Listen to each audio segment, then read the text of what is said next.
Welcome to Synchronicity. Got a replay this week. No, I'm putting the replays up because honestly, I've even been going back and listening to some of these. I remember recording this one in particular, and I was thinking of like, what are the 12 disciples again? And I'm like, I forgot.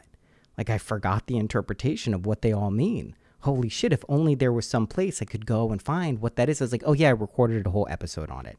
It's amazing how poor our memories can be, which is a testament to constantly practicing all of the things you learn in terms of like how to create your reality, how to shift moods, how to catch moods, how to sustain well-being, shift yourself in difficult circumstances to ones that feel more aligned and meaningful. Remember when crazy bad shit seemingly happens, that it's usually some obstacle and challenge you've put in your own way to show you your own power, that type of stuff. It's hard to remember that sometimes, you know what I mean? Anyway, this episode goes into all of that. It was a fun re-listen. I forget when it originally aired. I want to say sometime, it must have been 2019. It has to be, based on what I was talking about, LA and whatnot. Remember LA? Basically, I was in LA before it turned into a hellscape, is apparently what most people tell me. Now, it's not the same for everyone depending on where you lived, but I have spoken to a fair number of people who used to live in LA during the pandemic and were like, it was insane. Like, it was truly kind of like people can't understand how crazy it was in some of these places. I was like, all right, well, I don't remember that. I remember being very pleasant and being, you know, in Laurel Canyon above West Hollywood and just being like, this is fucking awesome. But things change. Alas, that's how the world works. What do we else we got going on? The Patreon is just rocking. We're having a great time there. Just released a bonus episode on 2 new imaginal techniques. When I say new, they're not new. They're just the first time I've spoken about them. We're dealing with the knot technique and the phone call technique. That is on the latest episode, bonus episode of Synchronicity, which come out every Tuesday. Hell or high water. I don't think I've been late on one yet. I've maybe done like late in the day. But yeah, like I'll say yet. It'll happen. Don't you worry. I'll fuck that schedule up. But it's every Tuesday. And we have weekly readings every Monday. I think the live stream won't be this Thursday. It will be next Thursday. So what are we looking at? The 22nd, 222. Sounds good for a live stream to me. Unintentional good planning. And that's pretty much it. I mentioned thank you to the people who already reached out to be on the waiting list for the one-to-one consulting. Something else this brought up is like I was trying to figure out like what word do I use to describe what I'm doing? Like ultimately it's going to be working with people, you know, on their issues or things they would like to achieve or maintain or sustain, or just it's nice to check in with someone every now and then and again. And maybe you don't need therapy, you know, maybe you don't need that kind of traditional sense of checking in with someone and just them saying, are you sure that's how do you feel about that? Not that those questions wouldn't be asked in these sessions, but still you get the point. Sometimes it's just nice to check in with people. I have my people I check in with. It's incredibly helpful for me, especially when I'm going through difficult things. Even if things are great, it's nice to just kind of check your balance, see how you are against another person. And if anyone has some guidance or some insights to offer, it's nice. Anyway, thank you for people who reached out. Like I said, that's probably starting in March. I'm really like getting it together and making it a cohesive system. So if you're interested in that, all you do is send me an email, noah@syncpodcast.com, and I will put you on a list and I will be back in contact with you when this is rolling out. Again, this is like a multi-month type of deal. Like this is someone, if you're the type of person who wants to work with me one-on-one over the period of like at least a couple of months, this is who this is for, right? That's kind of the natural evolution. Yes, there'll still be the Patreon. Yes, there'll be the group stuff. Yes, there'll be the podcast. All of these things I offer freely. Please do not worry. They are freely there for you to get. But if you're interested in it, it is going to be available. All right, enough? I think enough, right? We're good? We're good. Let's get to the episode. Without further ado, here is the 12 Disciples.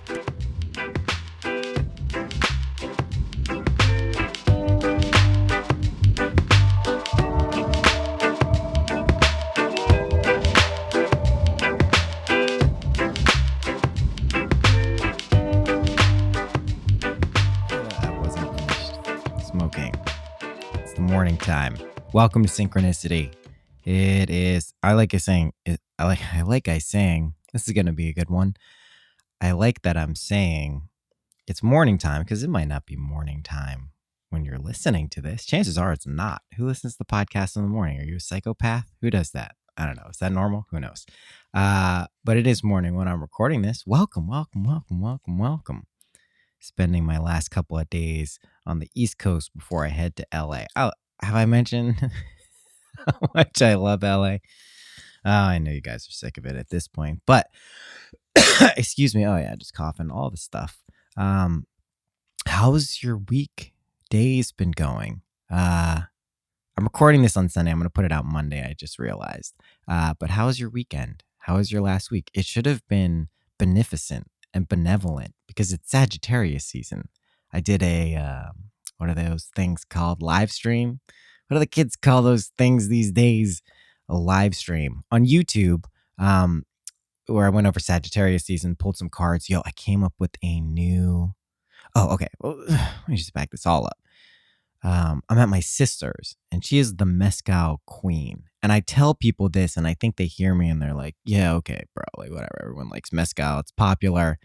Yeah. No, she legitimately is. Like, she probably has one of the top 10 best collections of mezcal in the world. That's not even a joke. Like, it's fucking insane.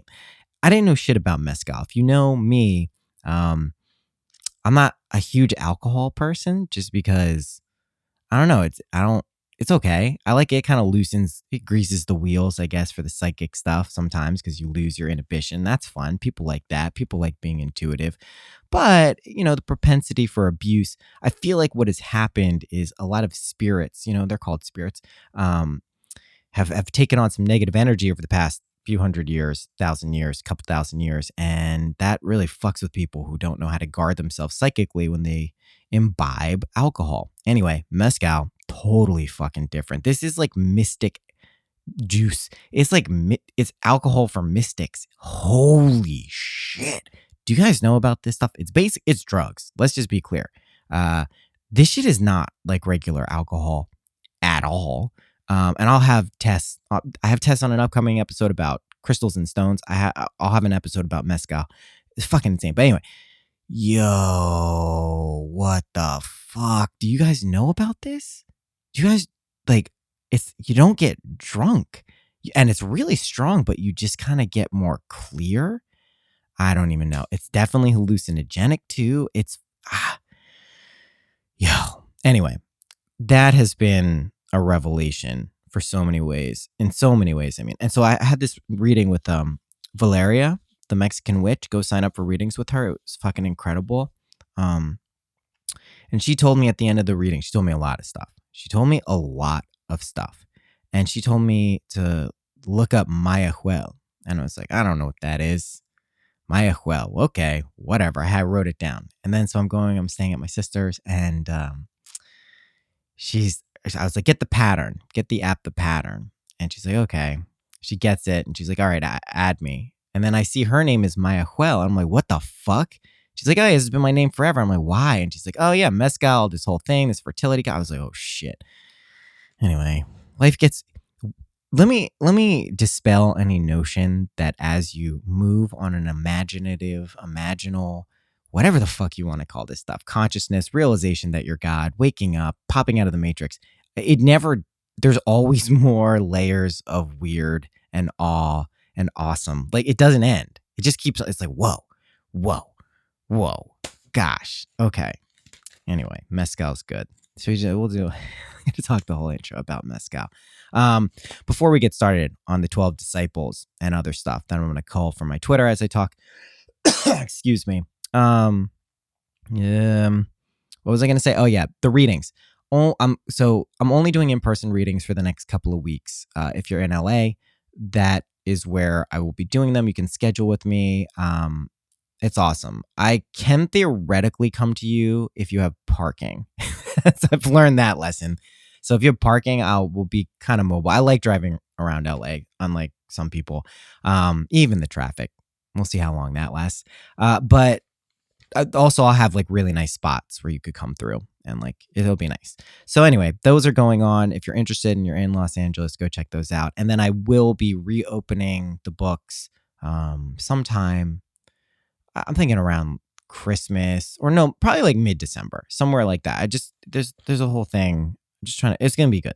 Okay, that's it. We don't have anything else to talk about before we jump into this. So yeah, just buckle up. We're getting into the 12 disciples. The number 12 in general is nuts. It's nutso in the butso, as I would say, as I do say often, nutso in the butso. So it's just, there's so many things with 12, right? 12 signs in the zodiac, 12 hours on the clock. There's just 12 is everywhere. I mean, I don't even remember them all, but I do know the 12 disciples. And as someone who did not grow up with any Christianity in my life, because I was Jewish, or I'm all the things. I'm all the things. I don't call myself anything. How could you call yourself anything? I am Jesus. All right. That just sounded like I said I am Jesus, which is also true. But so are you. Not in a weird way. We're all Jesus. We're all Christ. For real. When you know that and you realize that and you live from there, it's kind of the best. Okay. 12 disciples. I didn't know any of them. I didn't know them by name. I didn't know their function. I didn't know their role. So this made this kind of easier for me to be like, oh, that's what the 12 disciples are. Pulling this straight from Neville Goddard. There is a wonderful compilation of books. It's the main one that you'll find when you look on Audible. What is it? Barry J. Peterson is the narrator. And he just sounds like a big burly guy. He's just like, that was the worst impression of anyone ever, by the way. I just made weird noises. But he's cool. And there's a book at the end of it. I don't know the name of it. I should look. That I hadn't heard before. And it's incredible. And it's like all this stuff about the zodiac and Christmas and all this weird, cool stuff. Oh, did I not talk about that last time? I guess I can talk about that too. Okay. I'm just going to keep coughing in this one. Sorry. All right. Yeah, but the 12 disciples, bear with me. It's early. I'm fucking doing this because I'm going to be on the move tomorrow. So I'm doing it. Just bear with me, guys. Jeez. 12 disciples. Here's what the 12 disciples are. They're disciplines of mind. They are not people. Let me keep repeating this, even if no one listening willingly at this point is going to take exception to this, but sometimes I'll say this stuff to people who are like, really are externalizing God and the characters in the Bible, and they don't like it. But remember, these are not people. They're qualities of mind. They're psychological states. They are things related to our own consciousness because that's all there is. I am the Lord, your God. Got it? Okay. I'm not saying I am. Well, I am saying I am, but I'm not saying like Noah is your God. I'm saying you are. Your sense of I am is your God. Mwahaha. All right. 12 disciplines of mind. Simon. Okay. What is Simon? Simon is hearing the word, right? Hearing the word of God. You've heard it, right? You can hear it a million times. It's just the first step, but you hear it and you say, oh shit. Wait, is my consciousness, my sense of I am, is that God? Okay. That's hearing. That's Simon. Simon is eventually converted into Peter. Peter is faith. This is the foundation stone. This is what everything else is built on. Everything else. Remember, this is just one of 12. So this foundation stone is your faith. And that you turn from Simon into Peter. This is both their number one. It's confusing. We're still on number one. So Simon gets turned into Peter. You hear it. You think about it maybe. And then you're like, oh shit, that's accurate. Fuck. Then you have faith. So you can test this faith, right? This is when we imagine something, believe it, feel it, and then allow it to happen. That's faith. That's why it's the foundation stone, because without that, all these other things I'm going to talk about don't make sense. And it's basically like it's the first hurdle. Otherwise, you're going to be listening to other people, taking their word as gospel. Gospel just means God spell. God's spells. You got it? I am spells. Your consciousness spells. So you hear the gospel, you hear all this other stuff. You may not believe it because it's not you. That's the best part of all of this stuff is what makes you believe it is You prove it to yourself. No one is like, I'm going to tell you something and you're going to take my word for it. It's like, no, you prove it to yourself. And just, it's so like, that's what you want. That's what everyone wants. No one wants to just be given stuff all the time, even if that sounds good to you. For this, for recognizing who you are, no, you don't want that. All right. Discipline number 2, the second disciple, Andrew. Andrew is courage, right? And again, this is directly linked to your faith, right? Second disciple, Andrew, courage. This is the perseverance, the willingness to test your faith, to really test this principle that your sense of I am is everything and that this is how reality actually works. And it's like you can take it in so many different directions. You can any different model, any different lens, but really it's the courage to believe and test that faith and move forward. Okay. So we got Simon, who's turned into Peter. That's number 1. Then we've got Andrew, who's courage. Okay. Hearing, faith, courage. Like hearing, faith 1, courage number 2. Okay. Number 3 and 4 come together. There's James and John. They're brothers. James is the just. This is justice. This is the, you look at a courthouse anywhere. Justice is blind, right? Why? Why are we so mean to justice? It's because she needs to be impartial. And James is the just. And so what we do when we are just is we are completely impartial, right? We are not influenced by appearances, right? So what does this mean? It seems like now we're getting into duality. We're not. This is all you. Do not have the tendency when I say just or justice to slip into another person and thinking about other people. This is all you. What this means, being just to yourself and being blindfolded, is you're not influenced by external appearances. Your senses cease to be your main modality for understanding things. Now, if you're not totally in control and have the courage and the faith to deal with your internal circumstances, this is not going to feel great, because then you're going to be like, wait. Sometimes my senses make me feel good. Sometimes I look at things out in the world and that gives me validation and makes me feel good about myself, when you're misapprehending that it's actually the thing before that created that situation. It's inside. So you don't get influenced by outside appearances. You can enjoy them. You can marvel at them. You can rejoice. You can cower. You can do whatever you want. But don't be influenced by them. So that's James, the just, inside your own mind. Remember, these are not people. They're you. John, his brother, is the beloved. This is the good shit. This is when someone does something to you, or someone does something to someone you care about, or someone just does something on a big stage and wow, what a hateful motherfucker. When someone person is operating from a pure place of hate, there is not a lot of love there at all. What do? Well, you can judge them, you can condemn them, you can hate them back, and then you'll just express all of those things yourself and welcome that energy upon yourself. Or you can actually perform some magic and love. Send love for hate. And don't do this in some bullshitty, oh, I love you because I'm supposed to. It's the right thing to do. That doesn't work. I've tried it a million times. I tried it for people who fucked my shit up objectively, big time. Just kind of there because they were dicks. Now I look back and I go, oh, this is my story I was unfolding. I can't judge them. However, at the time, I still felt that they fucked me over, so I judged them. Now, here is a little tip. And John, also, you only hear the good, and which is love, when you feel love and that's all you allow in. It's just love, right? So love for hate, and you only hear that which is good, and you only feel that which is love. So that's what you let in. And I just forgot the thing I was going to say. Okay. Well, it'll come back because this is a good one. I remember it. Anyway, so yes, James and John come together and they're brothers, and it's being just to yourself, not being influenced by appearances. Don't let your shit outside in the world fuck your shit up.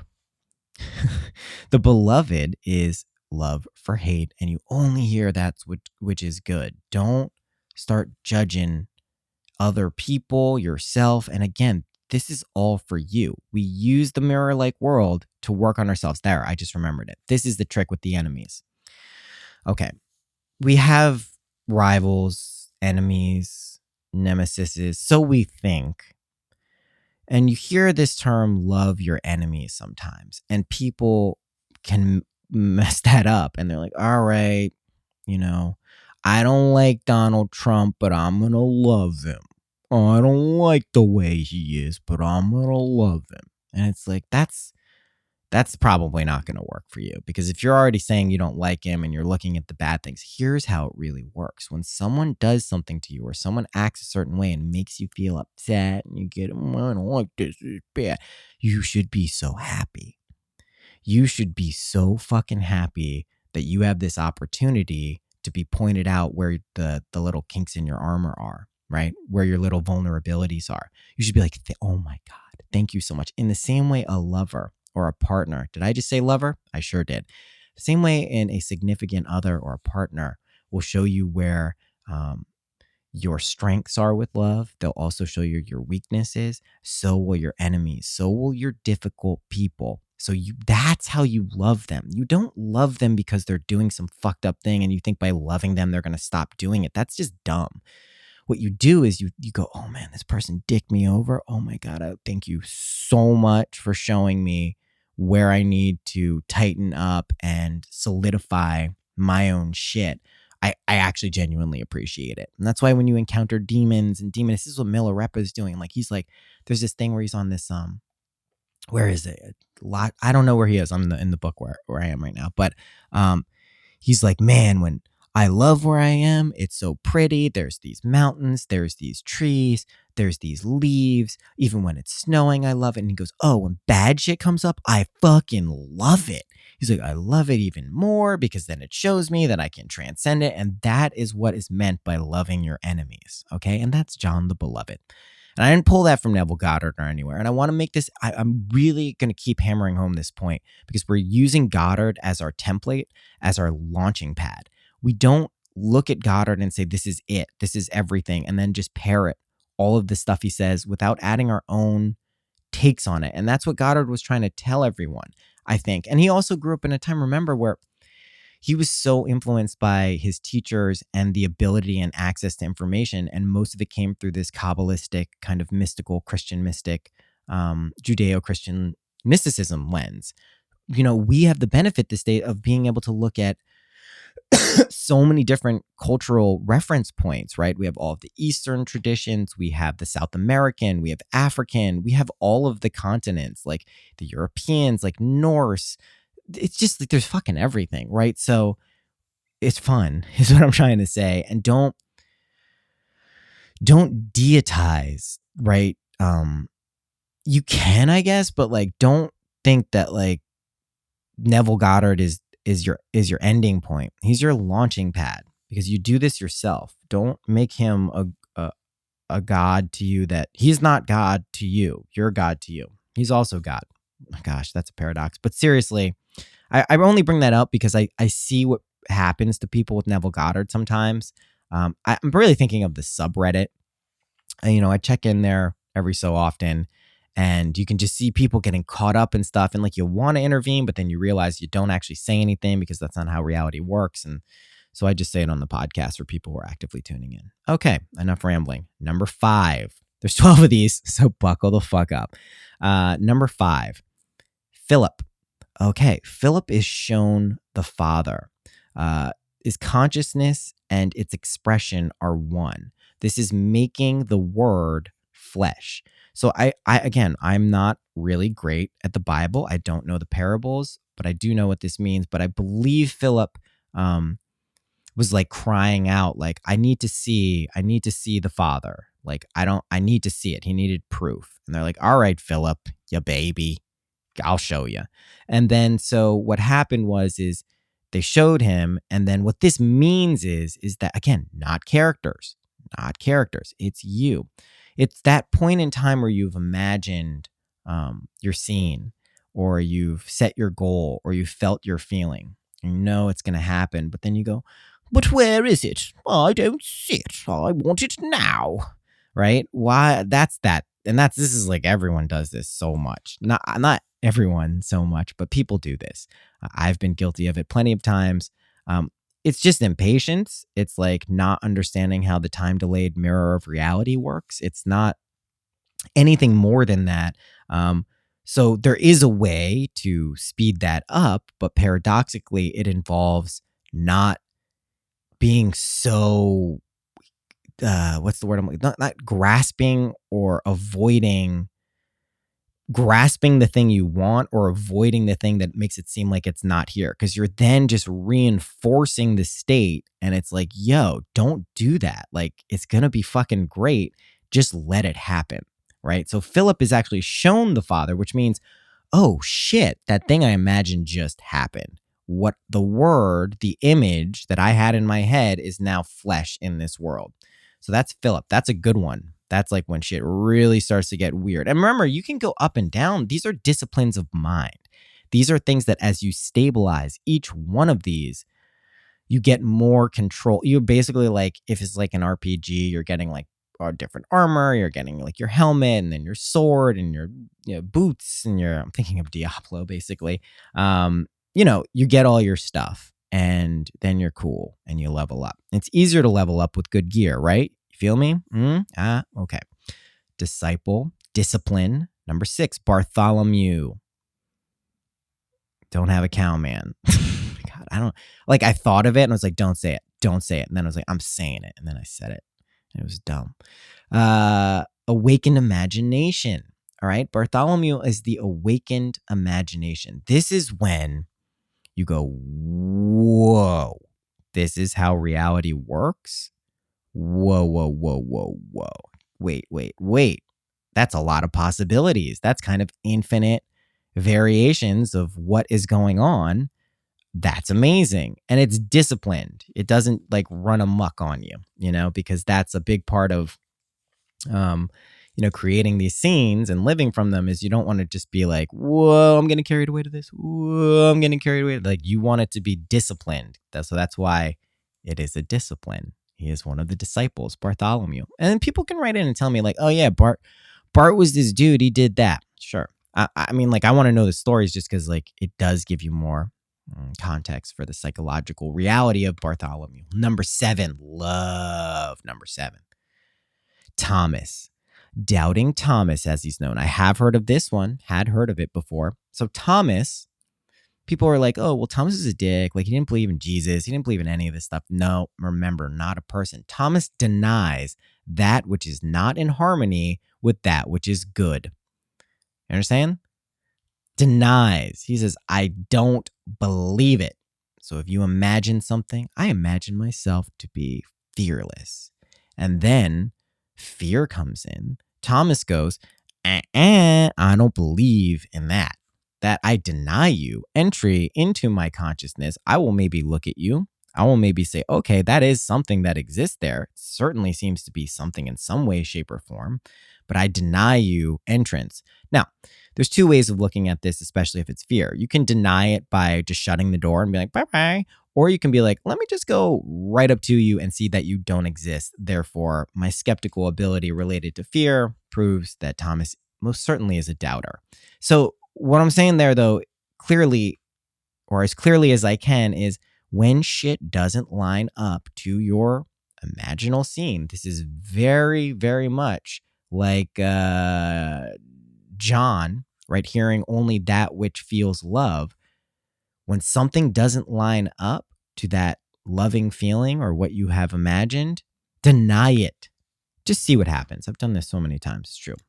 Yes. Matthew. This is a very important one. Number 8. These are the gifts from God. Remember who God is. It's you, your sense of I am. So what does that mean? It means when your desires pop up, that is quite literally a gift from God. You would not be aware of something you didn't have that you wanted if you weren't meant to pursue it. Now, I do believe that you're meant to have it as well, but I use the word pursue because I have found, and this is the wonderful reality of how this stuff works, is sometimes as you're pursuing a desire, you may change your mind. You'd be like, oh, you know what? That's not actually what I want. And you need to be clear and concise and make those decisions and not waffle constantly. But you do have that ability. But every single time you pursue a desire, it will most certainly prove to you that it is a gift from your own consciousness, from your God, and it leads to all the things you want to feel, for real. I know that can be like, well, I want to be a millionaire. And it's like, okay, well, maybe you really do. And maybe that's going to make you fulfilled for sure. Okay. But by pursuing it, you're certainly going to learn if it's true, won't you? And it's totally fine to be a millionaire if you want to be. There's nothing wrong with it. Gosh. Okay. So Matthew, yeah, that's a huge one. Number 8. Disciple number 9. Let me make sure I got enough room in this session. Ooh, that was going to be close. Hold on. Gotta move it. Okie dokie. Oops, I made a boo-boo. All right. I'm just editing real time, guys. No props, no props. Okay. Number 9. James, son of Alphaeus. I don't even know how to spell that. This is discernment. And this is the clear seeing of the mystic. And this, again, is very much related to Thomas and John. And it's never being misled by appearance. So you can see how a lot of these are similar in terms of it's hammering home the point that this world is the effect. So if you're just looking at the effect and trying to like gain insight based on that, like you done messed up. You know what I mean? Like it's not you're getting a chance to work through your shit when things get a little wonky here. But if you start being like, oh, this is what's actually going on, Jesus, it spirals in ways that you don't intend it to usually. So this is discernment, James, the son of Alphaeus. So what this means is just be discerning about what is going on. Yes, that is using your intuition. Yes, that is slipping into mystic states, of course, but it's also just recognizing how this stuff works. And mystic states, you know, there's a lot of ways we can get into them. But it's just clear seeing, right? It's really accurately perceiving what this world is. And yeah, it's okay if you get thrown off a little bit. It's totally okay. But what we're doing here, it is my hope and expectation that by the first quarter of 2020, there will have been a clear blueprint from the first Imaginal Techniques #1 episode in July to wherever we are then in 2020, that is literally a path towards having the clear seeing of the mystic, because that's what I've been doing. And I've been talking about it pretty much nonstop on this podcast. I've been putting out a lot, and I've gone through a lot of these disciplines unintentionally. That's how I know it works. I didn't know about it, but now that I do know about it, it's my obligation to share it in a practical and real way. That's why I'm doing this. I don't know why I just went into the fucking mission statement of what I'm doing, but I did. Okay, so just be discerning. And what that means is it's not like, oh, I got to figure out what's right and wrong. It's just like, you know how this world works. You know who the one true God is. It's your sense of I am. It's consciousness. You know what Jesus Christ is. It's waking up to that realization. We're going to get there. Okay. Discipline number 10, Thaddeus. Give thanks and praises. Praise and thanksgiving. This is when you say, thank you, Father. And you can go, well, why am I saying Father? That's weird. Okay, whatever. Just say thank you then. It's when you have the feeling of something, you know it's happening, and you just go, thank you, because you feel it so deep. Thank you. Thank you. Yes, that's the feeling when you just accept it, because it's an acceptance, right? It's a surrender and acceptance. It's just like, yes. And you're like cheering. You're like, yay. And you're saying it to yourself, and you're saying it to the one true consciousness. And yes, I want to be clear when I say yourself, I'm referring to the big I, right? You're also your individual sense, like of I, both the same thing, but there also is that distinction of like consciousness being everything, which means you're everyone is you pushed out. But I don't want you to make it seem like when I say like, thank you, me, you're only talking to your individual sense of self. It really is this larger kind of embodiment of something. And that's also where I think people can get trapped in their ego if they get too caught up in their individual sense of self and forget the bigger one. And so that's a nice way of loosening that up. But yeah, Thaddeus is just like, yo, thank you. This is just what I wanted. Thank you that's happened. Thank you. And even if you don't have the proof. Okay. Thaddeus is great. Do that a lot. Gratitude, man. Gratitude. So good. All right. Number 11, Simon of Canaan. This is hearing the good news, being conscious of an abundant life, and preaching the good spell, the gospel, right? So the good spells, like gosh, guys, everything is spells, right? We were like, well, how do I do spells? What weird ritual do I need to do spells? Do I need to get a blood of a lamb and a newt and a pot and a witch? It's like, you can, or you can just realize that spells are in your mind and you imbue everything, including your actions, your words, your way of being, your dreams, everything becomes a spell. So that's preaching the good spell. It's not like getting up on a pulpit and being like, I know everything, listen to me. It's like, no one likes that shit. No one, not a single person. No one likes that, I'm pretty sure. It doesn't change any minds. If it did, like, everyone would have been converted by now by that one guy standing up there and being like, this is how everything works. It's like, no. You preach the good spell by casting good spells. You become Glenda the Good Witch. And you're just like, boom, spells. Good for you. Blessings, blessings, blessings, blessings, blessings. That's true.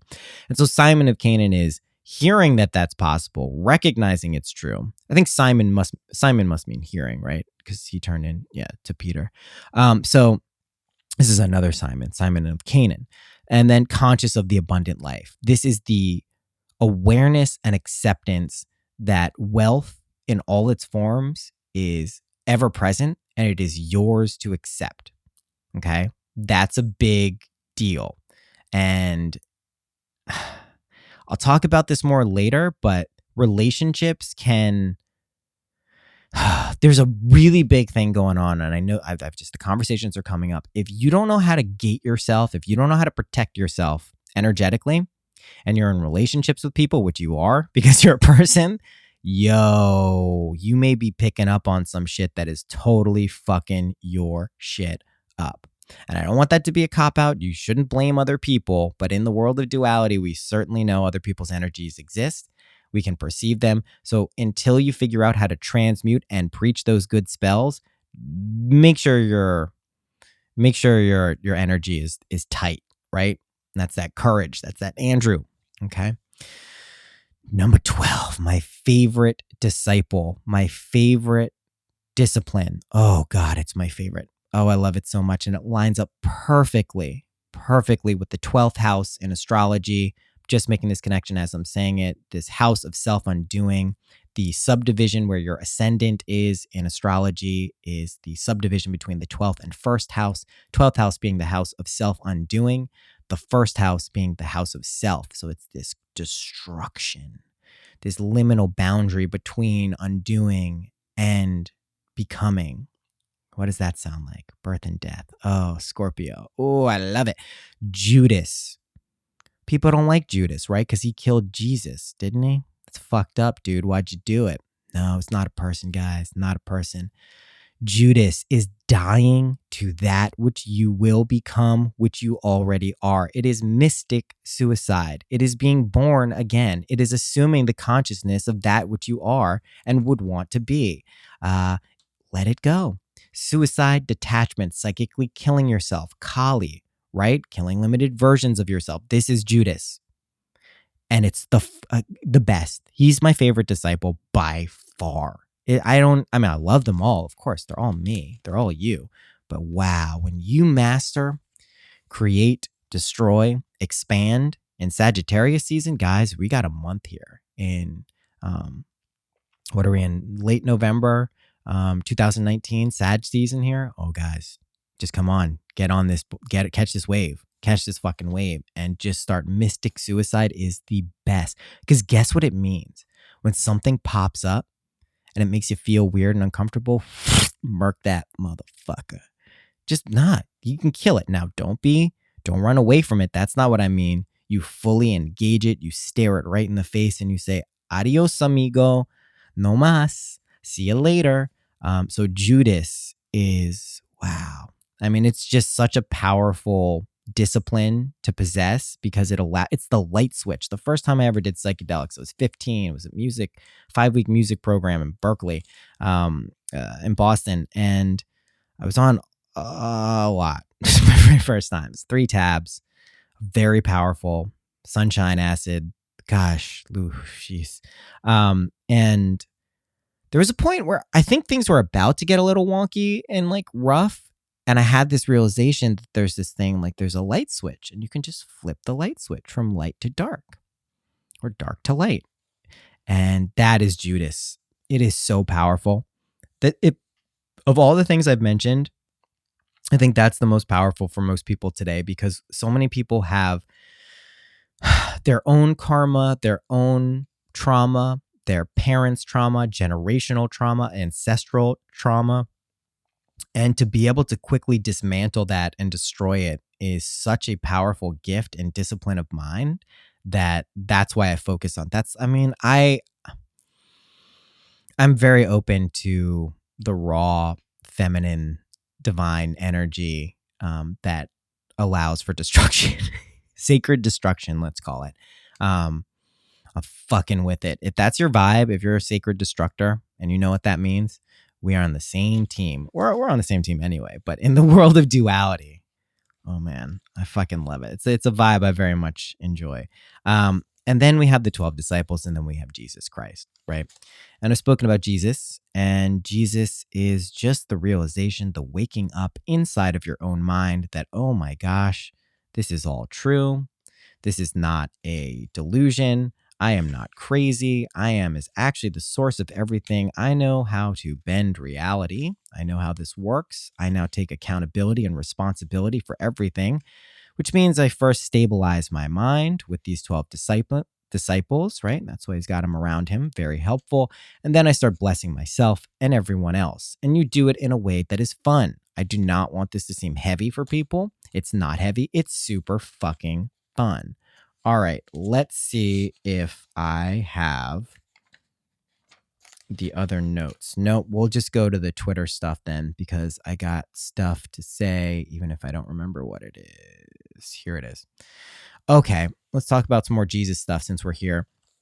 So Jesus, fishing, right? We all know you teach a man to fish. You don't go fish for a person. Now, I do fish for some people, right? Those are the imaginal acts. Like if you write in on the website, on the Imagine forum and say, hey, can you imagine this for me? I will most certainly imagine it for you. And that is catching a fish, for real.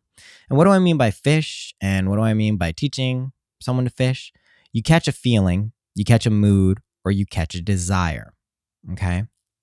Let's say it's the one you don't want, right? Let's start from that place. A lot of people come from this place. They want something, but that also implies that the thing that they don't want, that's what they're thinking about. That's what they're feeling. So I don't want this. I don't want to feel anxious. I don't want to feel codependent. I don't want to feel wanty and needy. Okay. So that's a feeling that you don't want. What do? Let it go. Just let it go. Release it. Throw it back. And you could be, oh, that sounds so easy. It is. Throw it back. And then you cast your net on the other side. And this is what Jesus told them to do. I forget the exact parable. He said, cast it on the right side. They're like, all right, I mean, there's clearly no fish, and, I got this one, and it's not what I want, and there's not even fish on that other side. You think on this side there's going to be? That's someone saying, oh, well, you think my imagination is going to create reality? Yeah, okay, yeah, whatever. I didn't catch what I wanted, so all right, I guess I'll do it. And so you cast it on the right side. And what does that mean? It means that when you throw your net over, you are going to use these imaginal techniques, and you are going to feel and believe yourself into the state. You are going to assume it's true. You are going to say, oh my gosh, this is incredible. This is amazing. I feel it. You have cast your net correctly. As you pull it up, is this what you want? Is that truly what you want? Then it's yours. Then keep it, and then just let it happen by relaxing into the situation. That's teaching a man and women how to fish. Right? That is literally it. That's what is meant by that parable. Okay. It sounds like, whoa, it's a nice axiom for teaching people things. Nope. It's literally teaching them how to bend reality, pop out of the matrix, do all the fun stuff. Assume that what I just said is true. Assume that anything is true because it is. Assume that it's not true because it isn't. That's how everything works. That's the dual quality of mind. If you assume something is true, it is. If you assume something isn't true, it isn't. And you can say, well, I assume that gravity doesn't exist. So it doesn't exist? Do you really? You facetious made up prick. But like that, like, yeah, you really actually have to assume it and believe it. And the more kind of facts that exist, the more facts I put in quotes, air quotes, you can't see them, the more likely it is that subconsciously it is seeped in and you're not going to just start levitating out of the blue. Now, people do. So it is proof that you can get around it, but that is a very high state of mind. Okay. You're already living the life of your dreams. Now you just got to let it happen. That's the main thing. We want to think we have to do something to get it to happen. Just let it happen. I've been noticing something where the need for the imaginal techniques, although I still use it, not as often, you don't need it as much because you're just like, I'm on track. I know I'm on track. Now I just have to let it happen and just, use these disciplines of mine, my 12 disciples, just let it happen. You may need to make moves for sure, but make them easily with your kayak, just put your oar in the thing. You're floating downstream. Just let it happen. Okay. In my experience, my own personal direct experience, sometimes I haven't wanted to hear that everything is effortless if I want it to be. Like someone could say, well, it's really easy. And I'm like, no, it's not. But that doesn't make it untrue. So I'm going to say that again. In my experience, sometimes you don't want to hear that everything is effortless if you want it to be, but that doesn't make it untrue. It is actually effortless if you want it to be. You need to be open to that. You don't need to be. I recommend you're open to that because then shit just gets a lot easier, right? You don't get stuck. You don't get caught up. And if you do, right out of that shit. Okay. Just going through my tweets. Teachers are great, but they're not the way. You understand? You're the way. Teachers are great. I'm great. But you're the greatest. Do you understand? You are. Really let that sink in. Teachers are fucking great. I love them. Everything is my teacher. But it's me and it's you. Remember that. You are it. I am is you. Okay. If you place your faith in anything other than yourself, what you place your faith in will ultimately destroy you. Now, you can look at destruction as like a bad or good thing. It's not for me to judge. It's all good because you'll always get more chances until you get this right. Your faith must be placed in you always. If it is not, you will be disappointed inevitably. It may not even be in this life. It could be in many lives from now. Who knows? But it'll probably be in this life because this is kind of the final destination. We'll talk about that more. But anyway, don't place your faith in anyone outside of yourself. This doesn't mean to be nihilistic and have a sense of existential dread. That's not what I'm talking about. I'm just saying you are your rock. You are the foundation stone. Do you know why? Because nothing can shake you then. Nothing. And then you have the confidence in which to pursue the pursuit of the true nature of reality. You understand? And maybe I'm a ballsy motherfucker saying I know the true nature of reality. Well, test this shit out, buckaroo. That's all I can say. And I know people have been hitting me up and they're like, you know what? I've been doing this, for a couple of weeks or like a month and it's not working. And I'm like, all right, well, you've already acknowledged and admitted that. So that's probably why it's not working. But second of all, like, guys, I had a direct experience for 3 months where everything was validated and proved to me that I know now today. And that shit didn't click it in for me. Do you know what I mean? 3 fucking months of this state of consciousness and that didn't click it into me. Of like what everyone wants to experience, of like the real illusory dimensional vortex layer of this world. 3 fucking months of that and it didn't click into me. In fact, it actually reversed me back because I didn't know how I got there and I like thought reality was something different. So you might have to put in the man hours and the woman hours to do this. And you might not. It's just a belief thing. If someone would have told me back then, like, hey, here's what's going on. It's actually really easy if you understand this and you can make it effortless. That would have been amazing. And I, My life worked out perfectly, but it would have been very nice. So that's what I'm trying to tell you. Just place your faith in yourself. You are magic. You are everything. Okay. Let's look at some techniques. On my Twitter, I copied this from Reddit user Moonlight Sonata. Someone posted it in the Discord. Oh, this is a good time to say for people who are really into this shit. The Crypto Sync Discord is now public access. We've walled off the crypto stuff and everything else is open. So you can find on my Twitter the links for that. All right. Let's talk about these techniques. Revision. Revision is super simple. This is when we go back in time where travelers we heal situations. It can be for the day, it can be for years ago, millennia ago, it could be for anything you want. Just recreate the scene, recreate the feeling, boom, multidimensionally healed that part of yourself. Whoop, clicks into the present. Fucking A. I remember when. This is a really good way of living from your states. You say, I remember when I used to doubt myself. I remember that. Oh, yeah. Oh, yeah. Those are weird times. You are living from the state. By saying, I remember when, you are living from the state. So embed that into your imaginal acts and just your way of being. Congratulations. This is a scene from someone to you. This is how you use your friends as angels. They say to you, oh my God, congratulations. You got that? You did that? Oh my God, that's so awesome. Great. You hear your friends say this. You hear other people say this. Fast forward.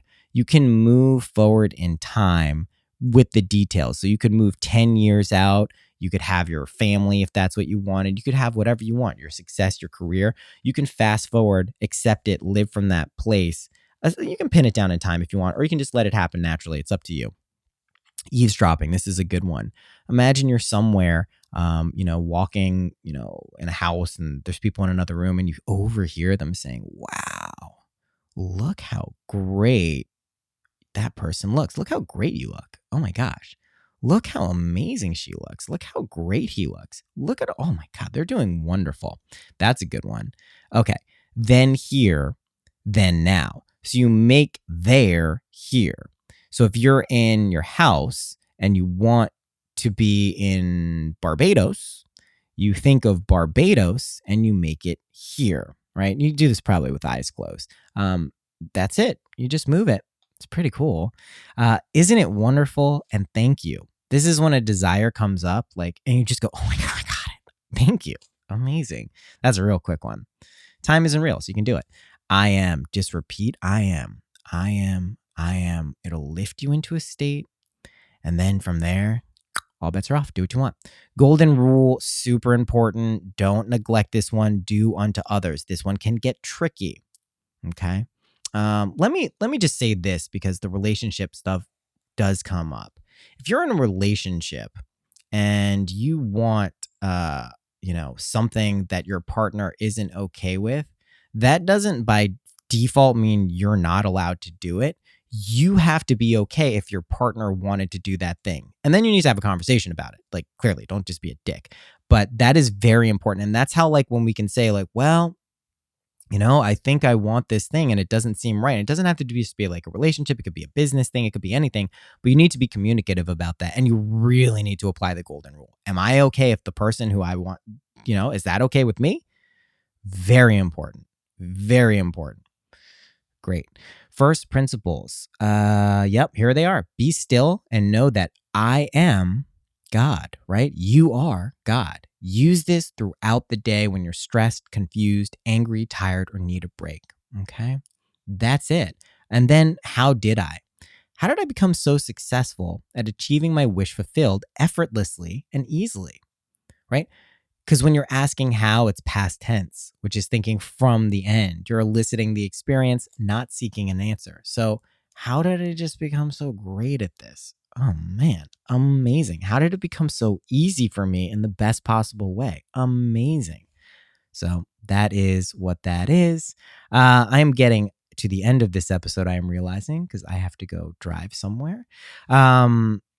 Guys, this has been a good one. It's been a pleasure. I will put this out on Monday early. I will see you in LA if you are there. You will hear me doing lots of fun podcasts while I'm there.